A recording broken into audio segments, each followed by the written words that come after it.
ऐसी 3 औरतें होती है जो भूल से भी तुलसी पर चल न चढ़ाए रूठ जाती हैं, वरना देवी लक्ष्मी जी। तुलसी का पौधा प्रत्येक हिंदू घर में होता ही होता है। प्राचीन ग्रंथों में तुलसी के पौधे का महत्व बताया गया है।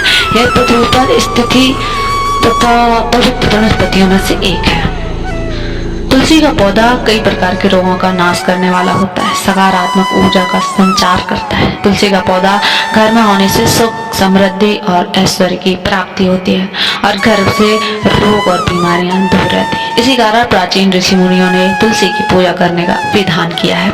रोज अगर कोई व्यक्ति तुलसी के पत्र खाता है तो वह कई प्रकार के रोगों से दूर रहता है। यह मनुष्य के स्वास्थ्य की दृष्टिकोण से भी गुणकारी औषधि है और आज का विज्ञान भी इस बात को मान चुका है। लेकिन शास्त्रों में तुलसी के पौधों से जुड़ी कुछ ऐसी मान्यता है जो तुलसी का पौधा लगाते समय ध्यान में रखनी चाहिए। तुलसी का पौधा किसी भी बृहस्पतिवार को लगा सकते हैं और तुलसी का पौधा लगाने के लिए कार्तिक का महीना सबसे उत्तम माना जाता है। कार्तिक महीने में तुलसी के पौधे की पूजा हर मनोकामना को पूर्ण करती है। तुलसी का पौधा घर या आंगन के बीच में लगाना चाहिए। आपके सोने के कमरे की बालकनी में भी आप तुलसी का पौधा लगा सकते हैं। सुबह तुलसी के पौधे को पानी चढ़ाकर इसकी परिक्रमा करनी चाहिए। शाम को तुलसी के पौधे के नीचे घी का दीपक जलाना सर्वोत्तम रहता है। इससे घर में सुख समृद्धि बनी रहती है। तुलसी की पूजा न भूल कर भी ये काम नहीं करने चाहिए। ये गलतियां धार्मिक मान्यताओं के अनुसार तुलसी को लेकर कुछ विशेष नियम बताए गए हैं, जिनका ध्यान रखने से खराब किस्मत भी चमक जाती है।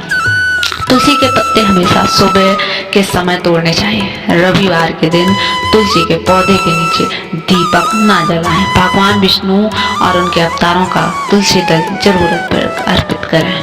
भगवान गणेश और माँ दुर्गा को तुलसी कतई ना चढ़ाएं। तुलसी के पत्ते कभी बासी नहीं होते, इसी कारण पूजा में तुलसी के पुराने पत्तों का भी प्रयोग किया जाता है।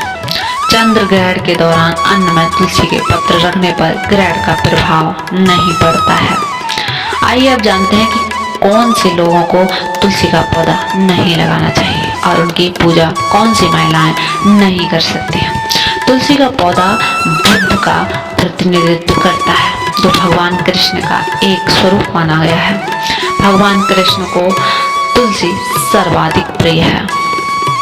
भगवान कृष्ण का कोई भी भोग बिना तुलसी के नहीं लगाया जाता है। जिस परिवार के लोग भगवान श्री कृष्ण को मानते हैं, उनके घर में तुलसी का पौधा जरूर होना चाहिए और उन्हें भगवान कृष्ण के साथ तुलसी की पूजा अवश्य करनी चाहिए। इससे घर में सुख, समृद्धि और ऐश्वर्य की प्राप्ति होती है।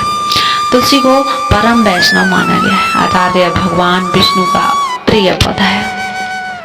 जिस प्रकार भगवान विष्णु जी की पूजा से तामसिक चीजों का इस्तेमाल नहीं किया जाता है, उसी प्रकार तामसिक क्रिया करने वाले लोगों को अपने घर में तुलसी का पौधा नहीं लगाना चाहिए।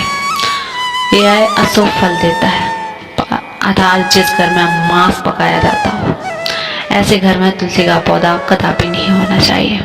भगवान विष्णु के भक्तों के लिए मद्यपान वर्जित है। जिस घर के लोग शराब पीते हैं अथवा जिस घर में बैठकर लोग मद्य का सेवन करते हैं, ऐसे घर में तुलसी का पौधा नहीं होना चाहिए। उस स्थान पर तुलसी रखने से लाभ की बजाय हानि होती है। अगर आप इन कठोर नियमों का पालन नहीं कर सकते हैं तो घर में तुलसी का पौधा भूल कर भी ना लगाएं। कभी भी तुलसी के पौधे को दक्षिण दिशा में नहीं रखना चाहिए, क्योंकि इस दिशा में रखी गई तुलसी हमेशा अशुभ फल देती है। तुलसी को हमेशा उत्तर दिशा में लगाना चाहिए, जो बुद्ध की दिशा मानी जाती है। तुलसी को कभी भी जमीन में न लगाएं। तुलसी को हमेशा गमले में लगाना चाहिए। जमीन में लगाने पर तुलसी अशुभ फल प्रदान करती है, जिसका असर घर के सदस्य की सेहत पर पड़ता है। अगर किसी स्त्री का मासिक धर्म चल रहा है तो उसे तुलसी की पूजा कदापि नहीं करनी चाहिए। जब द्रौपदी को वस्त्र हरण के लिए दुशासन उन्हें लेने के लिए गया था, तो ऐसा माना जाता है उस समय द्रौपदी का मासिक धर्म चल रहा था और इसी वजह से वह अपने कक्ष में न रहकर दूसरे कक्ष में एक वस्त्र में विराम कर रही थी। और किसी भी पवित्र स्थान पर नहीं जाती थी। इसी कारण हम देख सकते हैं कि प्राचीन काल में ही ऐसी मान्यता थी कि मासिक धर्म में दौरान किसी भी पवित्र स्थान पर स्त्रियों को जाने से रोका जाता था। इसी कारण तुलसी की पूजा भी मासिक धर्म के दौरान नहीं करनी चाहिए। दूसरी स्त्री है चरित्रहीन स्त्री। तुलसी एक पवित्र पौधा है और इसकी पूजा केवल पतिव्रता स्त्री को करनी चाहिए। जो स्त्री कई पुरुषों के साथ संबंध रखती है उसे तुलसी की पूजा का बुरा फल मिलता है। तीसरी है दुष्ट स्त्री। शास्त्रों के अनुसार जो स्त्री दुष्ट हो, दूसरे के साथ कपट करने वाली हो, दूसरों के अन्न में विष डालने वाली होती है, ऐसी स्त्री को तुलसी की पूजा कदापि नहीं करनी चाहिए। इसे इसका अशुभ फल ही प्राप्त होता है। तो ये थे तुलसी के पौधे से जुड़े महत्वपूर्ण नियम।